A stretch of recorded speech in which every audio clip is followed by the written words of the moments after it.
Olá, meus amigos, muito bom dia, sejam bem-vindos a mais uma manhã de estudos aqui no Espiritismo.net. Hoje, sábado, dia da gente estudar parábolas e ensinos de Jesus, teremos um convidado, um amigo muito querido, nosso Rafael Siqueira, que vai falar para a gente sobre a tempestade acalmada. Vamos tentar acalmar essa tempestade aí e saber um pouco mais o que a gente precisa fazer para penetrar nesses ensinamentos do mestre com um pouco mais de segurança, né? Bom, vamos cumprimentar o pessoal que já se manifestou aí no chat. A Maria do Socorro Guedes, Lina Calil, Silvia Caldeira, Ana Leal, Marcos de Carvalho, Maurício Mancini, a Cíntia Freitas, a Bete Aguiar. Cumprimentar o pessoal também que não se manifestou, mas está por aí quietinho, o pessoal que vai assistir depois, que todos possam estar envolvidos aí nesse sentimento de carinho. Ainda deu tempo de falar aí do nosso querido Hermes Rocha, seja bem-vindo. Sem mais delongas, vamos chamar nossa querida Ana Lúcia Santaguida para ela fazer para a gente a abertura com a leitura e a prece inicial. Ana Lúcia, a palavra agora é tua, minha amiga. Bom dia a todos, é com muita gratidão a Deus, a Jesus e a Caibachuta, que eu convido a todos para dar início a mais um estudo na manhã de hoje. Então, para a sustentação do trabalho, eu escolhi a mensagem de Mateus, que vem na própria leitura do livro de Caibar, no capítulo 8, dos versículos 23 a 27. A tempestade acalmada. E entrando Jesus na barca, seus discípulos acompanharam-no. E eis que se levantou no mar tão grande tempestade que as ondas cobriam a barca. Mas Jesus dormia. Os discípulos, aproximando-se, acordaram-no, dizendo: Salva-nos, Senhor, que perecemos. Ele lhes disse: Por que temeis, homens de pouca fé? Então, erguendo-se, repreendeu os ventos e o mar, e fez-se grande bonança. E todos se maravilharam, dizendo: Que homem é este que até o mar, os ventos lhe obedecem? Então, vamos à nossa prece. Graças a Deus, a Jesus e a Caibachuta por mais uma grande oportunidade na manhã de hoje. Que as bênçãos de Deus, nosso Pai, venham até nós, tocar as nossas mentes, os nossos corações, e envolver o nosso irmão que está com a responsabilidade da palavra no dia de hoje. Que o Rafael seja envolvido por as vibrações de Caibar, do seu anjo guardião, do seu guia espiritual, para que serenamente ele possa passar as ideias do estudo de hoje. E assim, agradecidos pela tua bondade e pelo teu imenso amor, pedimos permissão para dar início a mais um estudo. Graças a Deus, graças a Jesus, graças a Caibacho. Muito bem, Ana. Muito obrigado. No final você volta, né? Sim, eu volto. Aí, junto com a gente. E agora é a hora eu não posso perder esse estudo de hoje do Rafael, né? De jeito nenhum. Não dá. Não dá para perder. Então. Isso aí. Bom estudo, Rafael. Vamos dar Obrigado, um Ana bom dia Lúcia. para ele, agradecer pela presença e já deixar, meu amigo, a palavra contigo agora, até 10 horas, e sinta-se à vontade aí para passar o que você trouxe para a gente. E se alguém colocar alguma coisa também no chat, você quiser interagir, você fica à vontade. Mas o pessoal aqui é meio quietinho, né, Ana? O pessoal fica mais assim, só observando e bebendo aí na fonte do conhecimento. Só fazendo as anotações. Isso. Então vamos lá, meu amigo, a palavra é tua agora, tá bom? Isso aí. Obrigado, gente. Muito bom dia, meu amigo Jailton Pinheiro, nosso conhecido Jajá. Muito bom dia, Ana Lúcia. Muito bom dia a todos vocês que já nos acompanham aí pelas redes sociais, e eu quero cumprimentá-los. Bom dia, Maria do Socorro Guedes. Muito bom dia, Lina Calil, Poesia e Arte. Muito bom dia, Silvia Caldeira. Muito bom dia, Ana Leal. Muito bom dia, meu querido Marcos de Carvalho. Olha o Maurício Mancini aí. Bom dia, amigo. Muito bom dia. Cíntia Freitas, Bete Aguiar, Hermes Rocha, todos os amigos da Espiritismo.net pelo YouTube que estão nos assistindo agora, porventura não escreveram sua mensagem, mas nos verão a posteriori. Muito bom dia, boa tarde, boa noite àqueles que nos verão pelo Facebook do Espiritismo.net. Que alegria estar com vocês. Olha, tem mais gente entrando. Muito bom dia, Elizabeth Silva. Muito bom dia, Maria Ângela Toffoli. Bom, eu acho que eu cumprimentei todo mundo. Eu peço a Jesus, o amigo de todas as horas, aos nossos benfeitores espirituais, possam nos envolver, nos abraçar e nos manter em vibrações de saúde, de alegria e, sobretudo, de muita paz. Gente, sempre que eu retorno a esse programa para falar dos ensinos, das parábolas de Jesus, desse grande, eu vou dizer assim, apóstolo em terras brasileiras, que é Caibar Schutel, eu fico muito alegre. Alegre porque já começo o final de semana, o dia de sábado, pensando no mestre. E também pela possibilidade de conversar com cada um de vocês, encontrar meu amigo Jajá, minha amiga Ana Lúcia mais uma vez. Então, sintam-se todos abraçados. Porque ele veio. Pão da vida, luz do mundo. Tinha um olhar quente e profundo, e sublime tinha voz. Ele veio, mãos vazias, desarmadas, nem escudos, nem espadas, só amor por todos nós. Toda noite sem estrelas, ele ilumina. E as nuvens mais escuras, ele desfaz. Ele veio e agitou a nossa alma, e tirou a nossa calma, mas nos trouxe a sua paz. Inicio com esses versos de Luiz Antônio Mileco, aqui do Rio de Janeiro, que nos presenteou com os mais variados versos, canções, e mostrou que a vida pode ser um hino de amor, apesar das dificuldades. Mileco, que nasceu com uma deficiência visual, e apesar das suas limitações, se a gente pode colocar dessa forma, não reclamou um só dia, pelo contrário, transformou as suas dificuldades em propostas de servir ao Pai.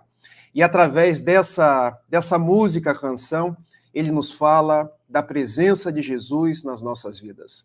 Que nós nunca nos esqueçamos desse grande amigo, desse mestre que representa o amor e que está conosco em todos os momentos. Porque quando falamos em tempestade, só Jesus pode acalmar todas as tempestades. E na manhã de hoje, eu quero fazer algo diferente com vocês. Antes de nós entrarmos no texto de Mateus propriamente dito, a tempestade acalmada, que a nossa Ana Lúcia já leu de uma forma quase que poética para cada um de nós, eu quero refletir um pouco sobre métodos de interpretação. Porque eu percebo que muitos de nós que amamos os textos bíblicos, amamos o Evangelho de Jesus, a própria estruturação do Evangelho segundo o Espiritismo, às vezes nós temos algumas dificuldades na interpretação dos textos bíblicos evangélicos. E por quê? Porque nós fazemos interpretações literais, sempre baseadas na literalidade daquilo que está escrito. Mas, como um estudioso, gente, até os meus 18 anos eu fui católico. Cheguei a ser chamado para ser sacerdote na Igreja Católica. Então, desde muito cedo, me habituei com os textos da Bíblia, depois com os textos do Evangelho segundo o Espiritismo e com métodos de interpretação. Então, quero compartilhar com vocês aqui agora como os judeus, porque Jesus nasceu num berço judeu, hebreu. Os apóstolos eram judeus. Como eles faziam as interpretações? Porque existe uma palavra em hebreu, em hebraico, chamada pardes. Essa palavra quer dizer jardim, porque todo método interpretativo é um jardim. E na palavra pardes, quando a gente tira as vogais e deixa só as consoantes, a gente percebe que ficam as consoantes P, R, D e S. E onde que eu quero chegar com isso?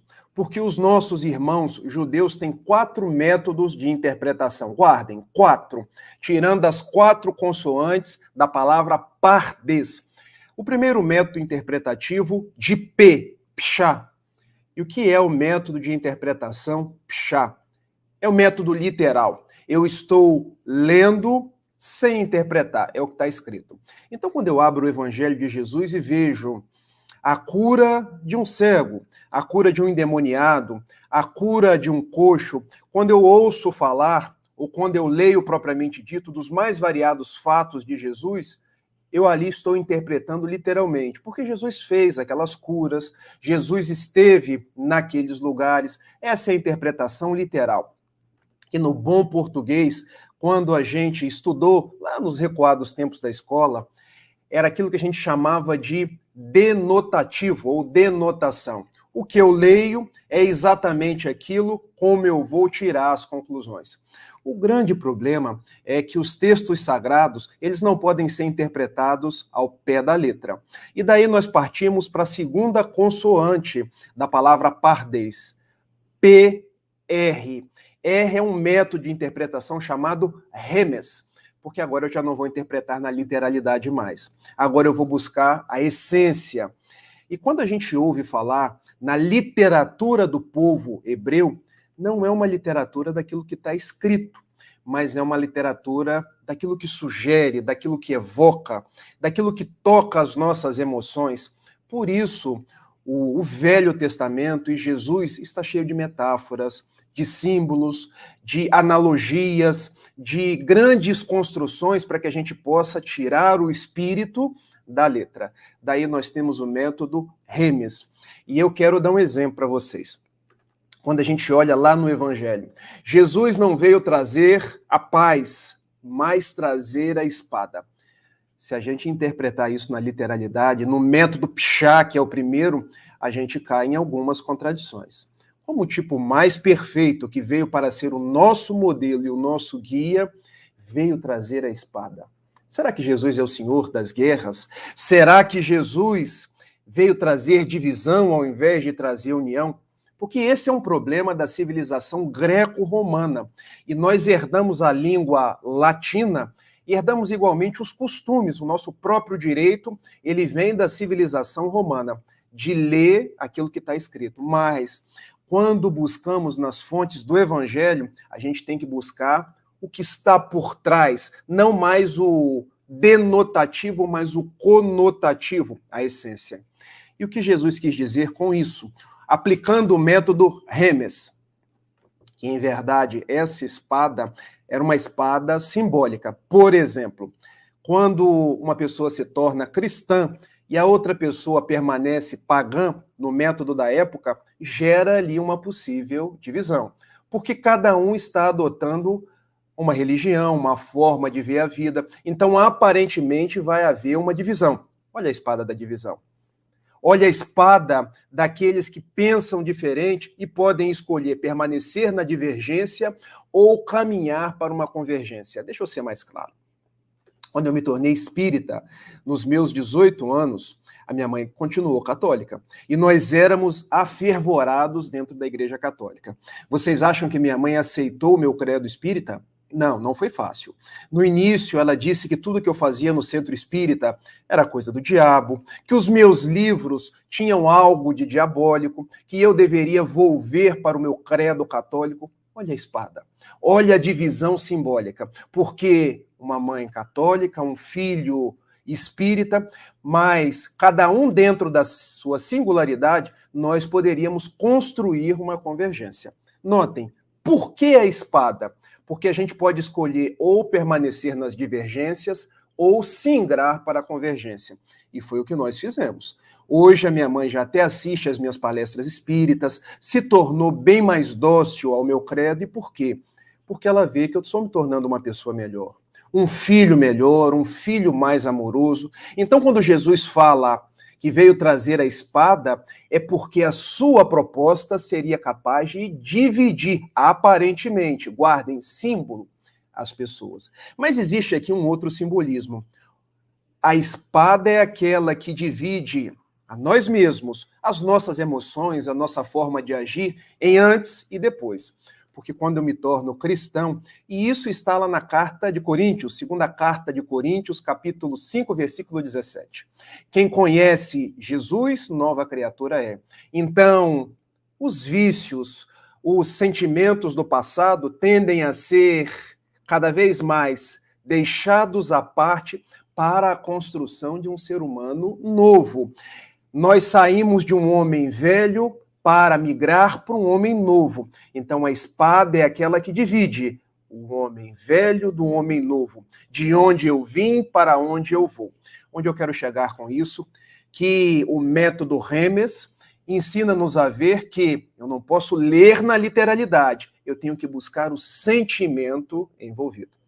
Nós migramos, então, para um terceiro método de interpretação, acompanhando lá as consoantes de Pardês, porque agora nós chegamos no D, de Darash.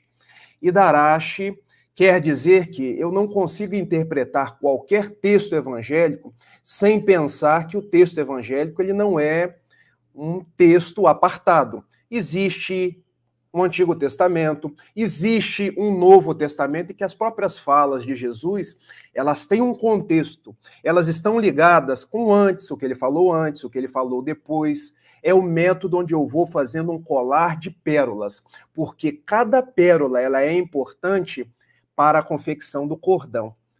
Alguma semelhança com Emmanuel? Alguma semelhança com um benfeitor quando nos propõe que a coleção Fonte Viva, que se compõe dos livros Caminho, Verdade e Vida, Pão Nosso, Ceifa de Luz, Fonte Viva, é um colar de pérolas, porque cada trecho do Evangelho é uma pérola que compõe um colar, é porque isso é verdadeiro. O método Darash quer dizer que, quando eu pego uma pérola do Evangelho, eu não posso interpretar aquela pérola isoladamente, porque Jesus já falou algo no que tange aquilo antes, poderá ter falado no outro trecho do Evangelho, e muitas vezes o próprio Jesus, que não veio destruir a lei, se reporta a algo do Velho Testamento. Então é aquilo que a gente chama de interpretação conjunta. Eu preciso pegar vários trechos para poder fazer um amarrado, uma costura, uma união. Eu quero dar um exemplo para vocês. Quando em Mateus, capítulo 18, versículos 21 e 22, Simão Pedro vai até Jesus e pergunta: Mestre, quantas vezes eu devo perdoar o meu irmão? Até 7 vezes? Ao que Jesus lhe responde: não te digo 7 vezes, mas 70 vezes 7. E eu ficava me perguntando, da onde veio esse 7? Da onde veio esse 70 vezes 7? Porque quando a gente lê isso de uma forma estanque, a gente fica, caramba, onde Jesus quis chegar com esse 70 vezes 7? Velho Testamento.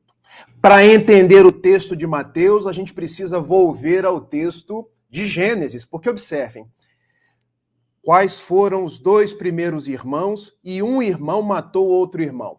Refiro-me a Caim e a Abel. Porque quando Caim matou Abel por ciúmes, ele fez aquela curva de remorso, orou a Deus e pensou, puxa vida, todo aquele que se vingar de Caim será punido 7 vezes. Porque a lei do Antigo Testamento era pensado em, se existe um pecado, deve haver uma punição.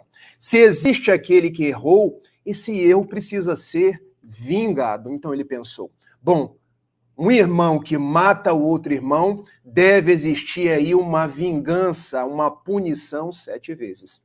Mas Caim teve uma descendência. A 6ª descendência de Caim, Lameque. Lameque fez algo mais gravoso que o seu ascendente Caim, porque Lameque matou não só um homem, mas matou igualmente um menino. E ele foi falar com as mulheres dele, está lá no texto de Gênesis, capítulo 4, Ada e Sela, mulheres de Lameque. Se o meu ascendente Caim seria vingado 7 vezes, eu, Lameque, serei vingado 70 vezes 7. Porque havia uma progressão nas penas. Então, de onde Simão Pedro tirou 7 das vinganças contra Caim? De onde Jesus tirou 70 vezes 7 das possíveis vinganças contra Lameque, o descendente de Caim? Onde nós queremos chegar? Para entender o texto evangélico, a gente precisa fazer um colar. Pegar cada trecho e ir interpretando à luz do outro trecho para a gente formar um entendimento mais amplo, mais global. Qual a proposta de Jesus? Simão, vamos esquecer vinganças. Vamos esquecer essa questão que remonta a Hammurabi, olho por olho, dente por dente. Vamos transformar ódio em amor, injustiça em perdão. Porque o que constrói é aquilo que nos une, é o perdão entre as pessoas, e não essas vinganças, porque hoje eu erro, vou ser vingado, amanhã é você que erra, isso vira um círculo sem fim. Então, o que Jesus estava fazendo quando propôs 70 vezes 7? Ressignificando o Velho Testamento.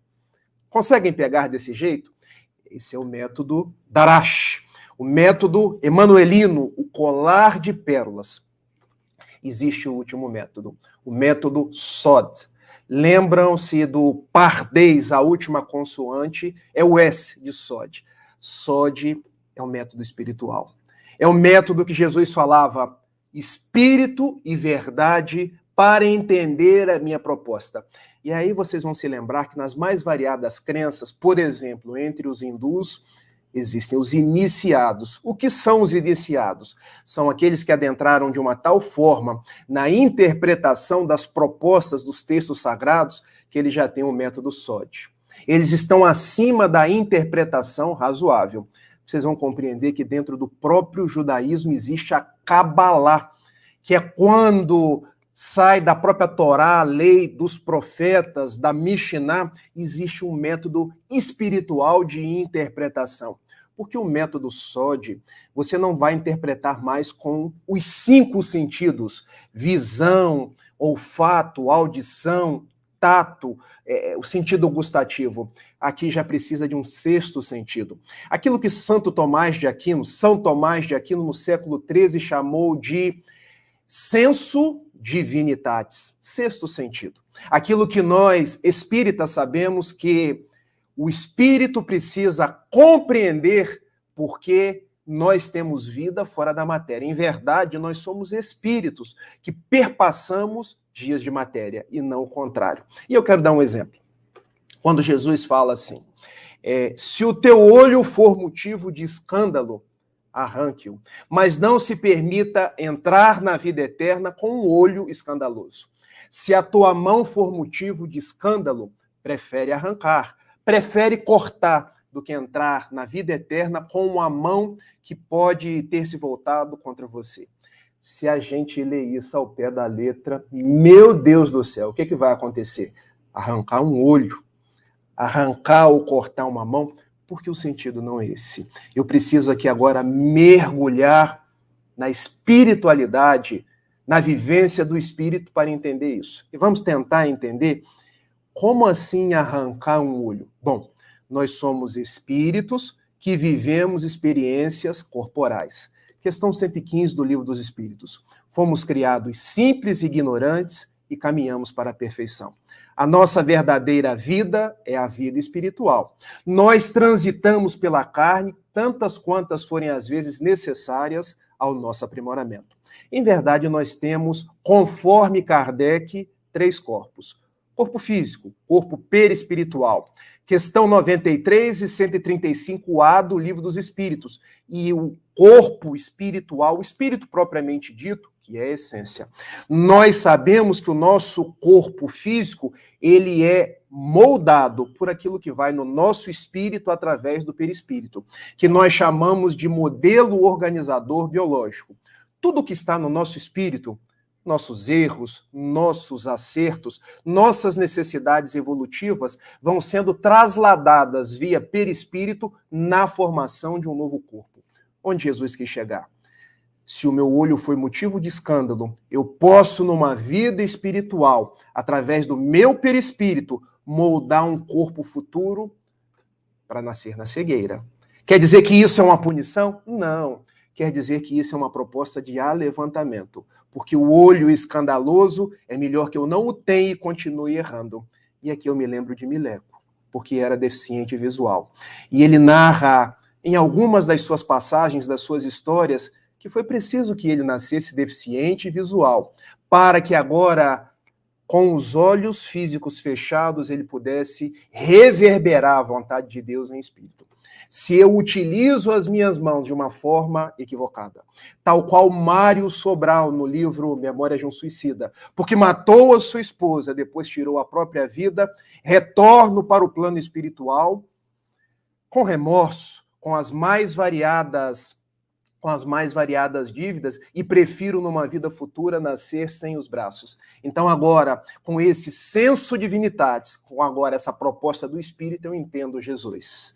No sentido só de, na verdade, eu estou ficando sem um olho, sem um braço numa vida futura para poder reestruturar o meu corpo espiritual e em vidas futuras poder voltar ao equilíbrio.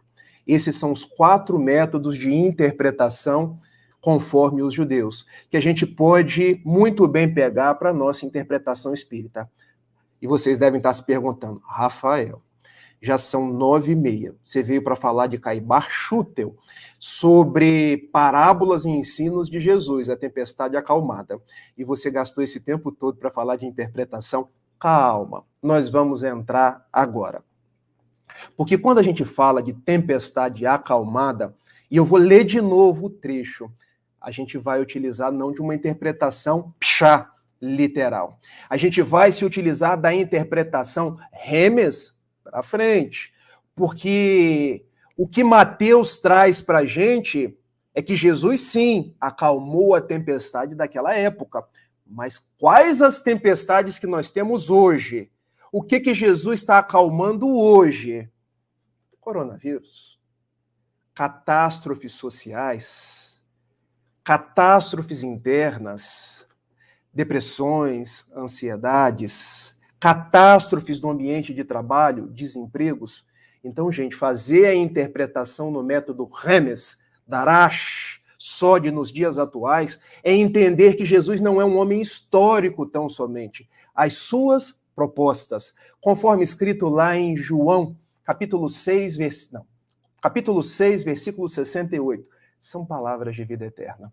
São coisas que a gente pode, em extraindo o espírito da letra, aplicar nos dias atuais. Porque as tempestades estão por aí. As tempestades estão no nosso cotidiano. E o apóstolo Paulo, que chegou nessa interpretação sóde, ele ouve muito bem por escrever em 2 Coríntios, capítulo 3, versículo 6, a letra mata, o espírito vivifica. Então a interpretação que nós vamos fazer aqui agora é a interpretação do espírito, não da letra. Mas antes nós vamos ler de novo o que nos diz aqui Caibar Schutel. Porque esta passagem de Jesus, ela está narrada em 3 evangelistas. Está narrada em Mateus, em Marcos e em Lucas, que são chamados os evangelistas ou os evangelhos sinóticos. E por que sinóticos, Rafael? Sim, quer dizer com a mesma, iótico, com o mesmo olhar, com a mesma visão, com a mesma ótica, para ser estudado de uma forma conjunta. Diferente do Evangelho de João, que foi escrito um pouco mais tarde, já quando João era experiente, já aí pelo final do 1º século da era cristã. Então, quando a gente pega um trecho de Mateus, o ideal é que a gente pegue igualmente aquele texto que é comparativo Quando a gente pega um texto de Mateus, a gente precisa estudar comparativamente o texto de Marcos e o texto de Lucas. Vamos ver o que nos diz aqui Mateus? E entrando Jesus na barca, seus discípulos acompanharam-no. Eis que se levantou no mar tão grande tempestade que as ondas cobriam a barca, mas Jesus dormia. E aqui é um fato interessante, porque esse trecho ele se reproduz tanto em Marcos quanto em Lucas de uma forma quase que idêntica. Mas Marcos traz uma coisa diferente. Marcos diz que Jesus não só dormia, mas dormia na popa. Vocês sabem que o barco tem duas partes. A parte da frente, chamado proa, a parte de trás, chamado popa. Ou seja, o nosso mestre, o nosso guia, estava tão despreocupado com a tempestade. A condição de Jesus diante dos fenômenos da natureza, a condição de Jesus diante da misericórdia de Deus, diante da nossa postura, diante dos problemas, era de tanta confiança, de tanta certeza, que ele não estava nem na proa, estava na popa, ou seja, ele estava relaxado. Então, esse detalhe de Marcos é importante, porque ele não é reproduzido nem em Mateus, nem em Lucas. Mas Marcos traz uma outra coisa. Além de Jesus estar na popa, na parte de trás, ele estava deitado numa almofada.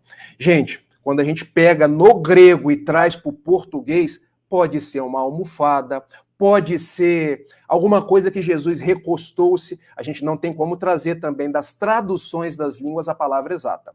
Eu estou pegando a tradução de Haroldo Dutra Dias, Novo Testamento, onde ele reproduz a almofada. E também da Bíblia de Jerusalém, onde está a almofada. Então, observem, a tempestade no mar de Genezaré, os discípulos todos medrosos e Jesus na popa, deitado numa almofada. O que esse símbolo traz para a gente? Os homens no mundo, todos assim, ansiosos, todos medrosos, e Jesus calmo, sereno. É que nós devemos nos manter tão calmos e tão serenos qual Jesus, porque ele é o nosso mestre, porque ele é o nosso comandante. Porque conforme questão 625 do Livro dos Espíritos, quando Kardec indaga qual o tipo mais perfeito que Deus nos mandou como modelo e guia? Jesus. Quer dizer, Rafael, que hoje, enquanto todos os problemas estão aí fora, eu devo ficar na popa de minha casa, deitado na almofada? Não, não é isso. Vejam, nós vamos mergulhar na essência. Quer dizer que, apesar dos problemas, nós temos que manter a nossa fé, a nossa confiança, porque o nosso mestre é o governador desse planeta. O nosso mestre é aquele, conforme as palavras de Caibar Schutel, capaz de dialogar com os próprios elementais. Elementais são os espíritos responsáveis pelas forças da natureza, capaz de acalmar toda a tempestade. Vamos seguir? Os discípulos, aproximando-se, acordaram-no dizendo: salva-nos, Senhor, que perecemos. Será que é isso que nós estamos dizendo hoje? Salva-nos, mestre. Só no Brasil, o Covid já matou mais de 600 mil pessoas. Salva-nos, mestre. Eu estou desempregado. Salva-nos. Porque eu não aguento mais. Eu estou com depressão, eu estou com angústia. Porque a gente precisa trazer daquela época para os dias de hoje. Ele lhes disse: por que temeis, homens de pouca fé? Será que a resposta para os nossos corações atuais não seria essa? O que você está temendo, Rafael? Você está temendo as dificuldades do presente, que o máximo que pode acontecer é te tirar um corpo físico, mas te restituirá a verdadeira casa, que é a casa espiritual? O que você está temendo? Se o governador do planeta, capaz de dialogar com os próprios espíritos responsáveis pela natureza, está do seu lado. Então isso é para remexer com as nossas entranhas. Essa proposta de Jesus é uma proposta de que nós, nos dias atuais, possamos nos manter firmes na nossa fé. E continua. Então, erguendo-se, repreendeu os ventos e o mar e fez-se grande bonança. Gente, não pensem que Jesus levantou da barca e começou a gritar com os ventos, com as tempestades. Em verdade, nos diz Caibar Schutel, que ele tinha um verdadeiro diálogo com os espíritos responsáveis pelos fenômenos naturais. Então, não pensem em Jesus acordando e gritando com os ventos, com as nuvens. Não é assim que se processou. E depois termina aqui o texto de Mateus. E todos se maravilharam, dizendo: Que homem é este que até o mar e os ventos lhe obedecem? É Jesus. E por isso eu iniciei com os versos do nosso saudoso Mileco. Ele veio, ele é o pão da vida, ele é a luz do mundo. E nos diz o evangelista João que quem comer desse pão não terá dificuldades, não terá os problemas, porque estará saciado com a verdadeira vida. Diz o mesmo João que quem seguir Jesus não andará nas trevas, mas terá a luz da vida. A proposta, então, dessa tempestade acalmada é nós nos vincularmos a Jesus, porque continuaremos a ter os problemas. E por que nós continuaremos a ter os problemas? Isso é uma questão fácil da gente raciocinar, porque estamos num planeta de provas e expiações, porque somos espíritos imperfeitos e porque através da dor nós crescemos. Mas com Jesus nós aprenderemos o propósito de tudo isso. Cada dor, cada dificuldade, cada tempestade é para o nosso alevantamento, para o nosso revigoramento moral. E ele sempre estará do nosso lado. Eu agora quero, então, partir aí para a interpretação profunda dessa mensagem. O que Jesus, através dos seus evangelistas sinópticos, vem dizer para a gente com essa tempestade acalmada? Que nossos momentos de maiores dores, nas nossas maiores dificuldades, quando as lágrimas teimarem em enrolar, quando as coisas parecerem insuportáveis, a ponto da gente sossobrar, a ponto da gente vociferar, gritar, ele estará do nosso lado. Não para nos tirar a dor, mas para nos tirar e nos fazer aprender a lidar com o desespero. Guardem esse jogo de palavras, porque as duas são com a letra D. Jesus, o Evangelho e o Espiritismo não vão nos tirar a dor, vão nos acalmar o desespero. A tempestade que é acalmada é a tempestade do nosso desespero. Porque a dor, como nos diz o Evangelho segundo o Espiritismo, lá no seu capítulo 9, bem-aventurados que são mansos e pacíficos, numa mensagem intitulada A Paciência de um Espírito Amigo, a dor é uma bênção que Deus envia aos seus eleitos. Nós precisamos das tempestades, mas Jesus estará conosco para nos acalmar a tempestade, ou seja, suavizar o nosso desespero, para que nós tenhamos confiança da sua presença.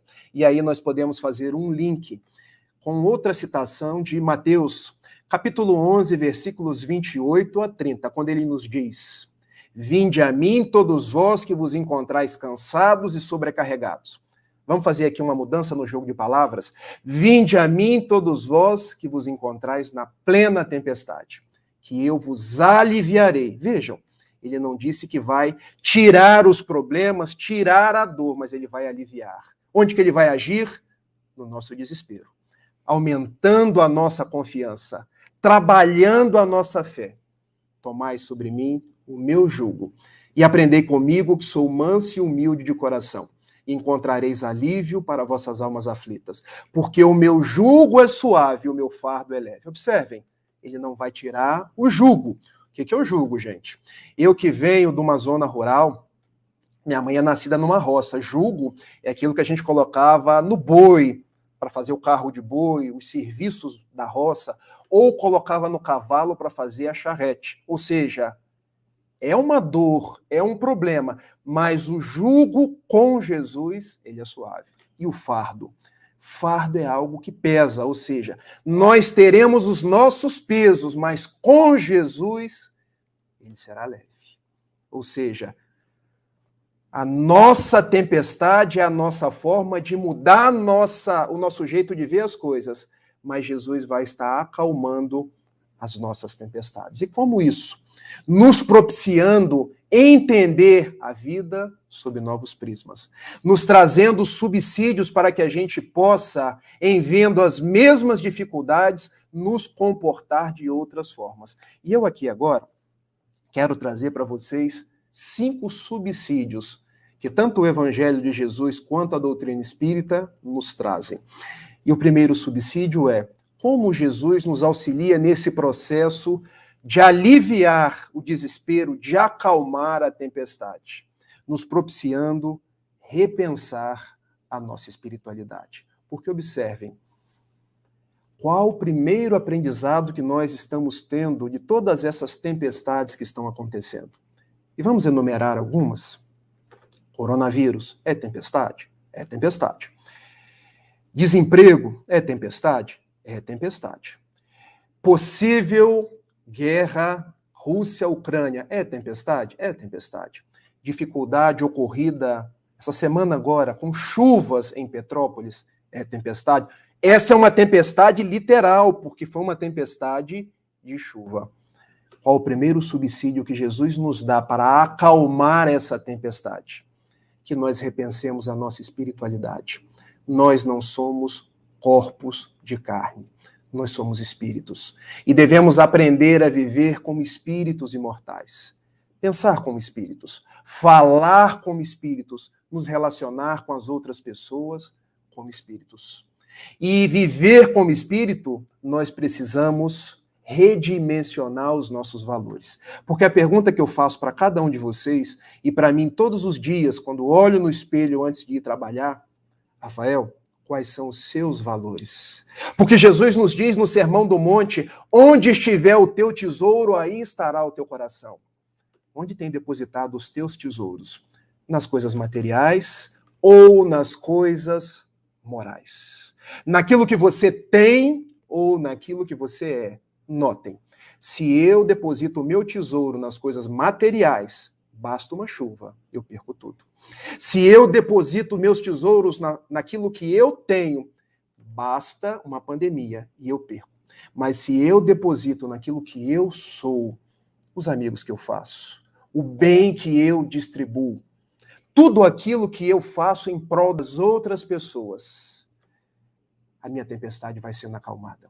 Em verdade, eu vou me colocando na situação de estar dentro do barco, do lado de Jesus, na popa, e até recostado numa almofada, porque se a tempestade afundar o barco, eu estou retornando para o lar espiritual. Jesus está do meu lado.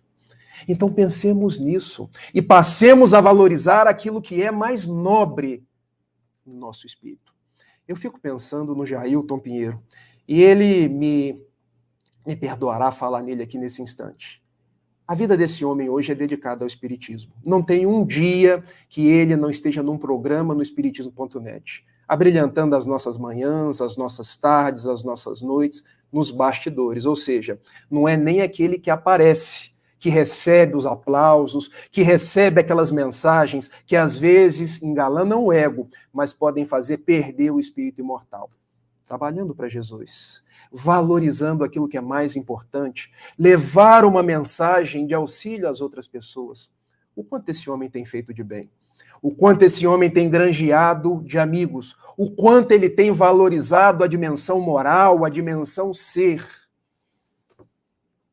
Tenho certeza que vem as tempestades e o já, como eu me permito chamá-lo, está lá, mais calmo do que a grande maioria das pessoas, porque já se permitiu, desde agora, viver essa dimensão da espiritualidade. Então, observem, Jesus vem até nós nos trazendo os elementos para que a gente possa acalmar as nossas tempestades.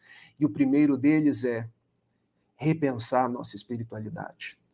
A segunda é repensar a minha imortalidade. Quantas foram as pessoas que desencarnaram do Covid?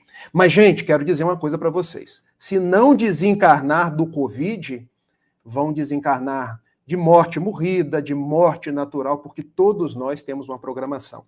Questão número 258 do Livro dos Espíritos. Nós nascemos e nós temos uma programação. Gente, olha, isso não é uma precisão, tá? Porque tem gente que acha, eu tenho o dia certo, tenho a hora certa, questão 258. Eu tenho um gênero de provas, um gênero de vida.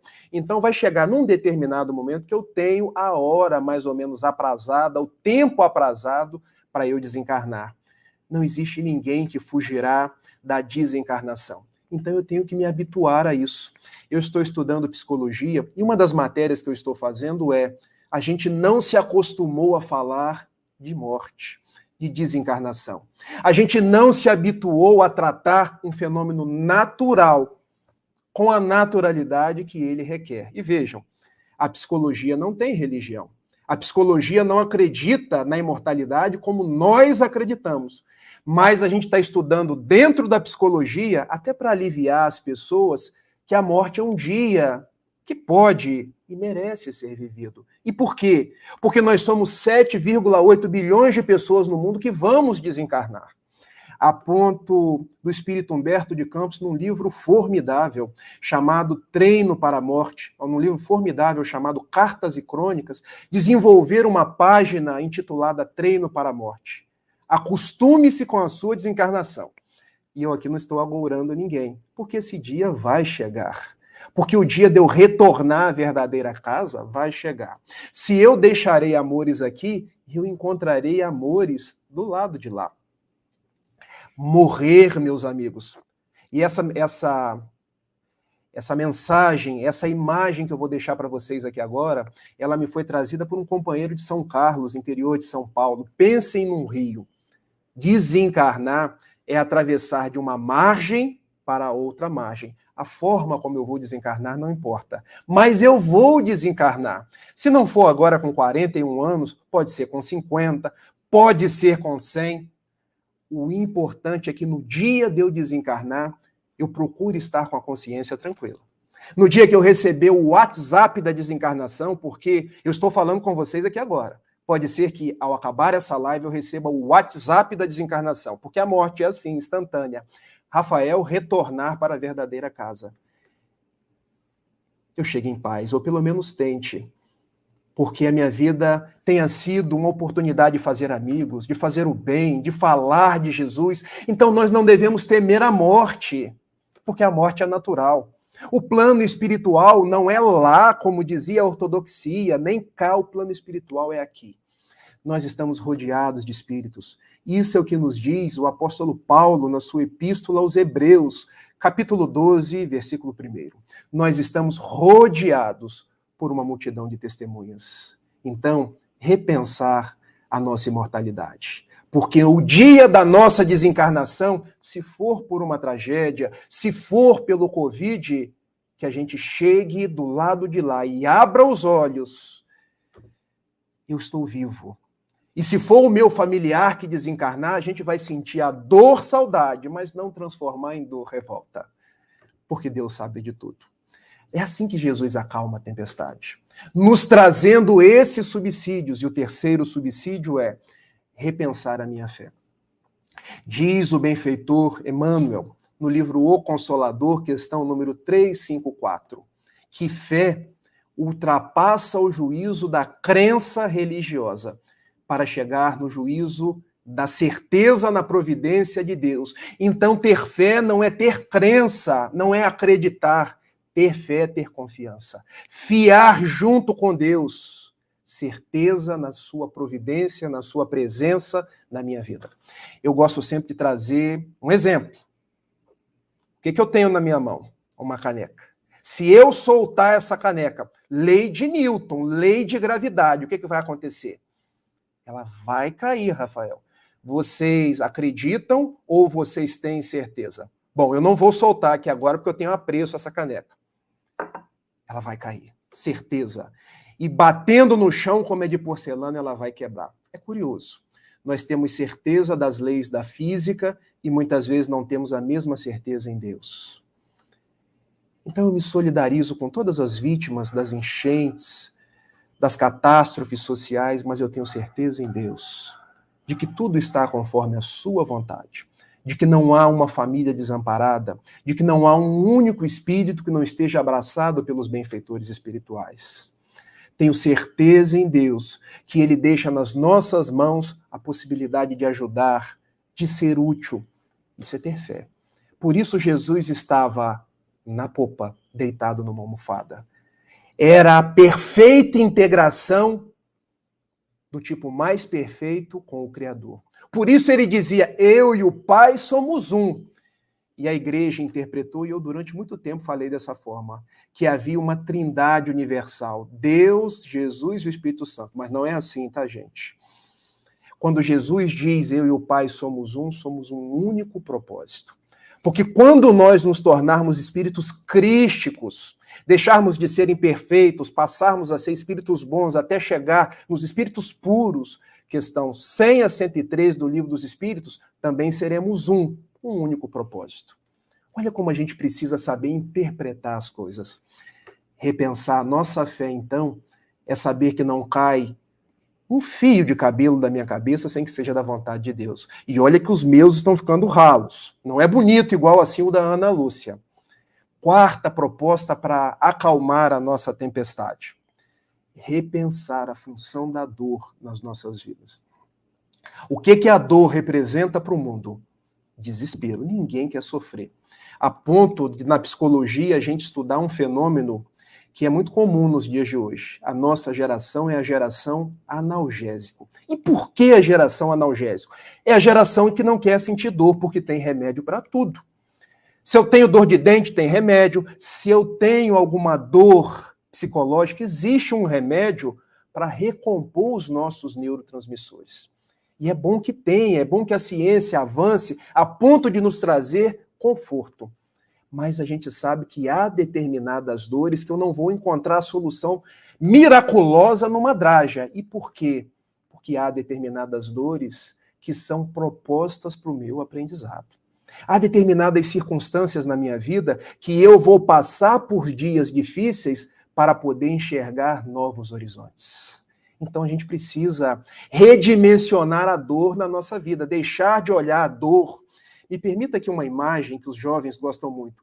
Como um abominável homem das neves que vai sempre me destruir. Não. A dor faz exatamente o contrário. A dor é um freio de arrumação, porque usualmente quando nos encontramos no dia da doença, no dia da escassez financeira, é quando a gente tem as melhores ideias. É quando a gente se aproxima de Jesus. Rafael, você está fazendo uma apologia da dor? Não.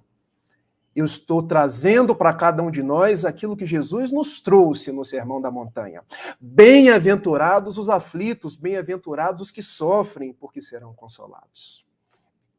Então, quando nós aprendermos essa função pedagógica da dor, o bem sofrer de que nos fala o Evangelho segundo o Espiritismo, nós seremos acalmados. Mas se toda dificuldade que vem até nós, a gente começa, onde está Deus? Como um papa que chegou no campo de concentração de Auschwitz, Bento XVI, e perguntou onde estava Deus quando tudo isso aconteceu. Bom, não foi Deus que matou 6 milhões de judeus. Não foi Deus que fez as guerras. Não foi Deus que criou a destruição. Fomos nós. Lei de causa e efeito. Nós colhemos aquilo que plantamos. Eu queria ter conversado com aquele papa.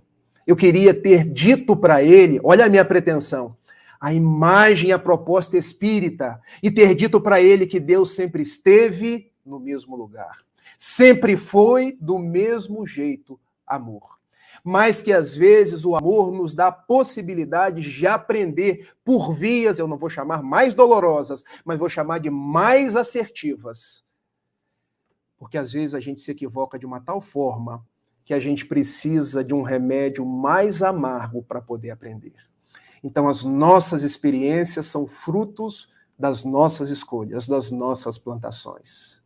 Então, como Jesus acalma a tempestade? Mudando o foco. E é isso que a psicologia faz. Por isso, Joana se transformou numa grande psicóloga. Se eu vejo uma pedra, eu posso paralisar. Se eu vejo uma pedra, eu posso contornar. Parar de reclamar da pedra. Então, Jesus vem não para tirar a dor, para nos ensinar a lidar com ela, nos ensinar a vencer o desespero, nos ensinar a contornar a pedra e seguir em frente, porque Ele está conosco. Nossa quinta proposta, reconectar-se a Jesus. Repensar a minha conexão com Jesus. Porque vejam, os apóstolos estavam lá, o barco sossobrando, chuvas, tempestades, trovões. E qual era o foco deles? A tempestade. Mas o Senhor do Universo estava dentro do barco. O que eles tinham que ter feito? Deixar o foco da tempestade e passar o foco para o sol interno. Observem, guardem essa imagem que eu vou fazer. nós temos duas propostas na vida. O olho na tempestade ou o olho na bonança, o olho no sol. Muitas vezes nós estamos escolhendo a tempestade. Os apóstolos, naquele momento, só olhavam a tempestade. Quando um sol de quinta grandeza estava dentro do barco, tranquilo. Que nós, então, tiremos o olhar das coisas difíceis, dos problemas, e voltemos para o Senhor das nossas vidas. Porque quando eles foram até Jesus, homens de pouca fé, e Jesus se levantou e acalmou a tempestade. Que nós tenhamos, então, esse olhar de ver, esse olhar tal qual a flor do girassol. Porque o girassol está sempre girando em procura do sol. Que a gente possa fazer esse mesmo exercício. O exercício que nos ensinou Jesus lá no Sermão da Montanha, quando ele nos propôs: se os teus olhos forem bons, todo o teu corpo terá luz.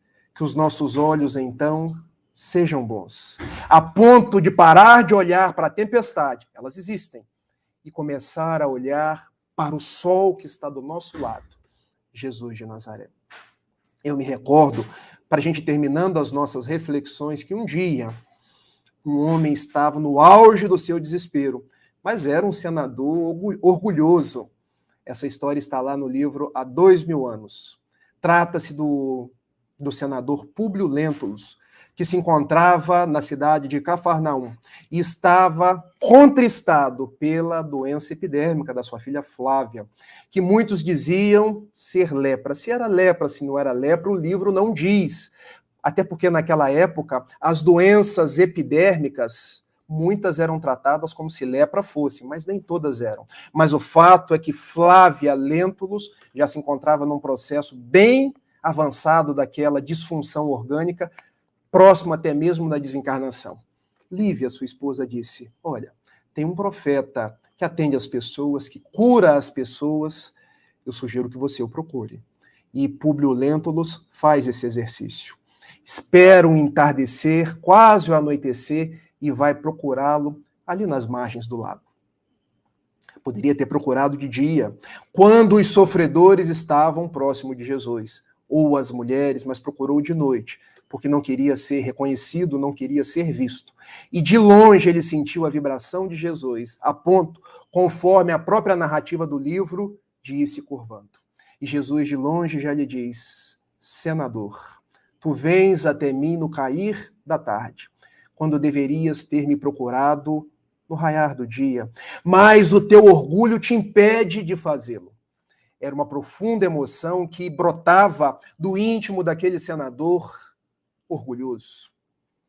Encontra-te agora num verdadeiro ponto de inflexão para a sua vida. Poderás acalmar a tempestade dos teus dias seguindo-me, ou poderás viver essa tempestade por mais tempo, quando de tempestade em tempestade descobrirás que eu sou o sol das almas. Agora já é um remendo meu, que eu sou o caminho, a verdade e a vida. Públio Lentulus não acalmou sua tempestade, não seguiu Jesus. E sobrevieram outras tempestades. Seu filho foi raptado. Lívia foi vítima de uma calúnia, de uma fofoca, vamos dizer assim. E ele, acreditando naquela fofoca de uma possível traição com Pôncio Pilatos, afastou-se dela por 25 anos. Veio depois Lívia a falecer num circo romano, estraçalhada pelas feras enquanto ele estava da própria arquibancada. Era muita aflição, era muita tempestade para aquele senador. Tempestade que viria a se completar no ano 79, quando junto de Flávia ele foi verdadeiramente tragado pela erupção do vulcão Vesúvio. Mas a tempestade não acabou. Porque 50 anos depois ele renasce na pele de um escravo, Nestório. E a tempestade continua, porque agora era ele que iria para uma arena ser devorado pelas feras. Relembrando do passado de senador, quando assistia, ele agora ressignificava sendo tragado pelas feras. A história continua e já no século III, a tempestade continua. Quando ele, na pele de Basílio, vem a ser um escravo, agora de origem grega, mais uma vez ser viciado por Jesus. Quando num ritual me permitam dizer uma palavra pesada, macabro, onde ele foi esticado por todos os seus membros, via aquela tempestade que parecia não ter fim. Dobraram-se o tempo na ampulheta dos séculos, e aquele senador orgulhoso renasce, já nas terras do Brasil, como um padre que catequizava os índios, que reverenciava Jesus. E mais tarde, já no plano espiritual, faz parte da equipe da Falange do Espírito de Verdade, nos trazendo mensagens belíssimas, como aquela do capítulo 11 do Evangelho segundo o Espiritismo, falando do egoísmo, que o egoísmo aumenta a nossa tempestade, ao invés de acalmar a nossa tempestade. E já como mentor de Chico Xavier nos dias do Brasil, vem escrever mais de 400 obras, nos trazendo que só Jesus pode acalmar a nossa tempestade.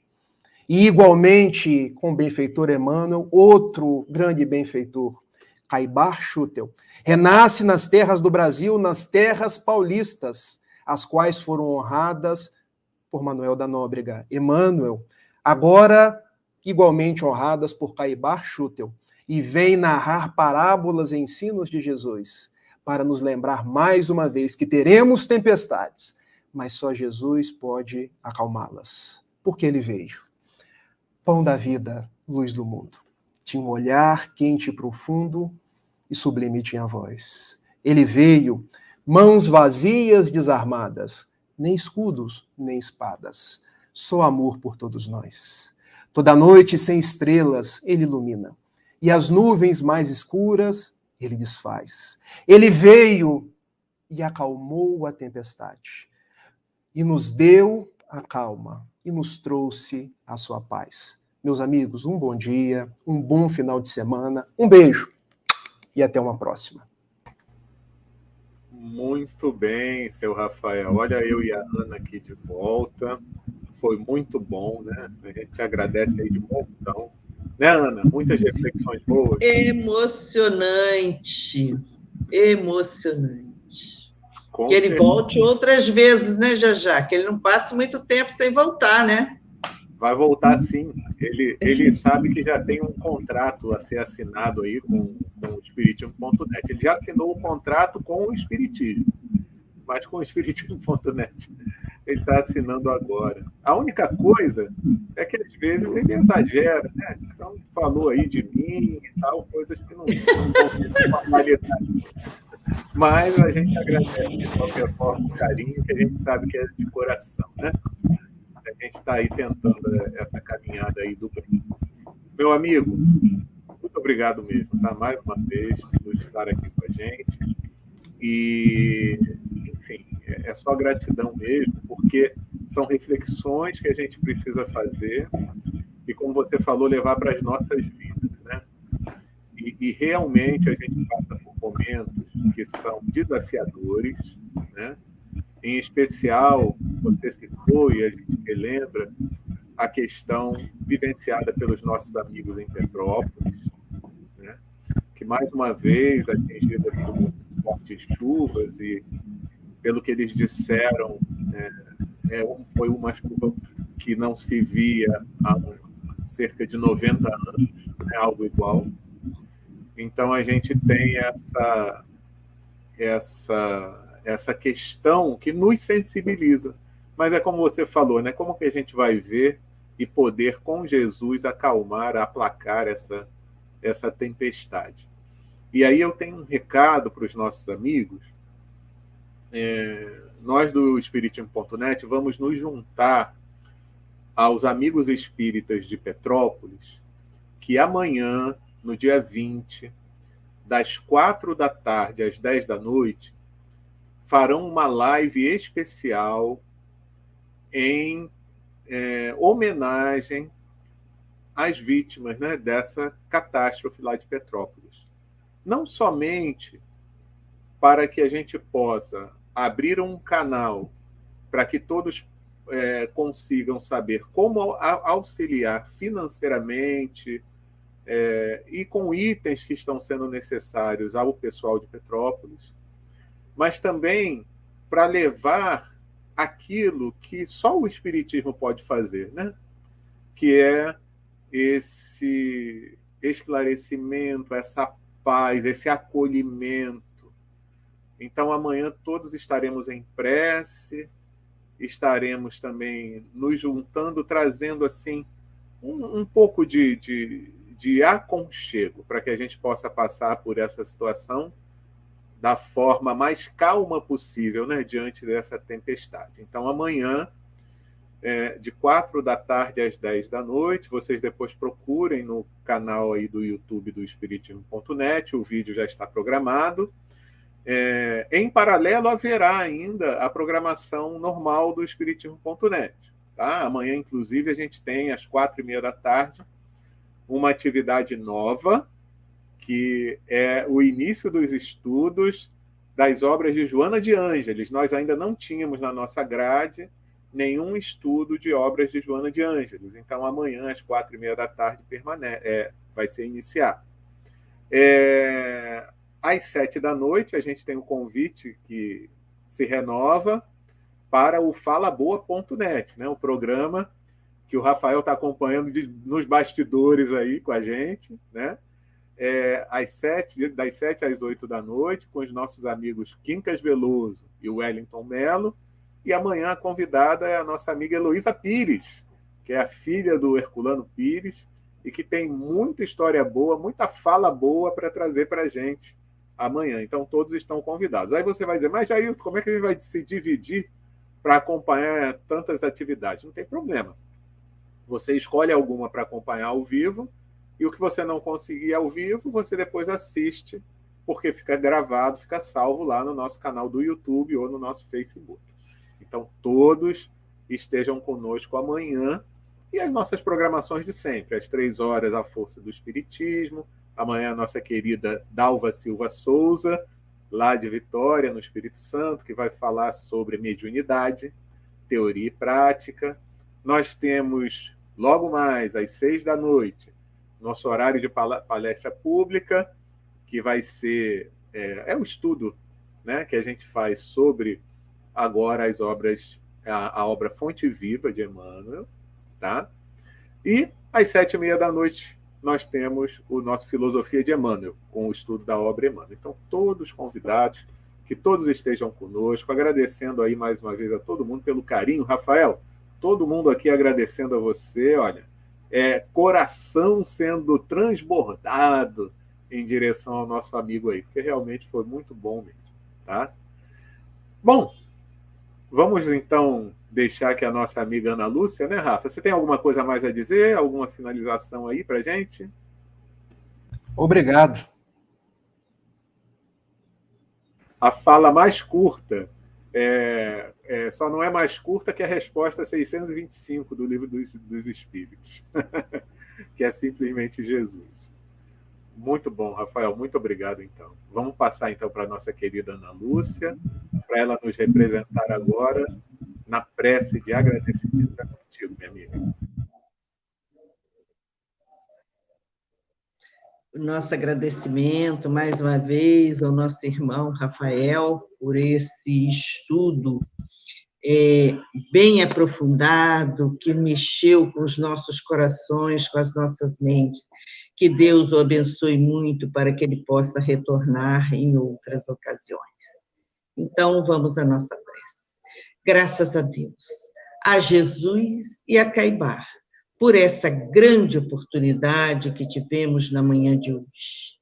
Que as bênçãos do Pai continuem durante toda essa semana, nos abençoando, nos amparando, nos fortalecendo nos nossos propósitos, nos nossos estudos. Que Ele possa abençoar toda a humanidade, levando o auxílio e o conforto espiritual a todos os nossos irmãos que se encontram em grandes dificuldades em Petrópolis. Que as bênçãos do Pai derrame sobre todos eles, para que eles sintam o amor de um Pai muito próximo de todos eles. E assim, agradecidos pela tua bondade e pelo teu imenso amor, pedimos permissão para encerrar mais um estudo. Graças a Deus, graças a Jesus, graças a Caibacho.